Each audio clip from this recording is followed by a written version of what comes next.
দেশজুড়ে আগামী কয়েকদিন শুষ্ক আবহাওয়া বিরাজ করবে। ভোরের দিকে কোথাও কোথাও হালকা কুয়াশা পড়তে পারে, এমনই পূর্বাভাস দিয়েছে বাংলাদেশ আবহাওয়া অধিদপ্তর। এলএমই সার্টিফাইড বিশ্বসেরা কপারে তৈরি ওয়ালটন কেবলস, যা আপনার স্থাপনাকে রাখবে সব সময় নিরাপদ। আবহাওয়ার পূর্বাভাসে জানানো হয়েছে, এ সময় উত্তর অথবা উত্তর পশ্চিম দিক থেকে ঘন্টায় 6 থেকে 12 কিলোমিটার বেগে বাতাস প্রবাহিত হতে পারে। তবে দিনের তাপমাত্রা মোটামুটি অপরিবর্তিত থাকার সম্ভাবনা রয়েছে।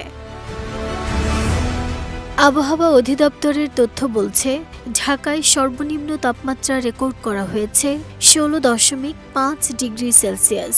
এ সময় বাতাসের আর্দ্রতার পরিমাণ ছিল 83%। এদিকে গত 24 ঘন্টায় রাজধানী ঢাকাসহ দেশের কোথাও কোনো বৃষ্টিপাত রেকর্ড করা হয়নি।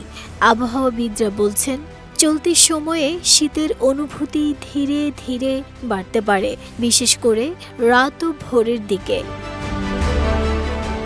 শুষ্ক আবহাওয়া ও শীতের অনুভূতি বেড়ে যাওয়ার কারণে অনেক ডাক্তাররাই পরামর্শ দিচ্ছেন, শিশু ও বয়স্কদের বাড়তি সতর্কতা অবলম্বন করতে হবে।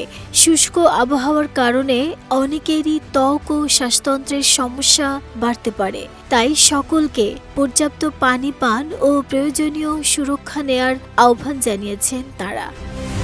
নাহিদা স্মৃতি, দেশ রূপান্তর।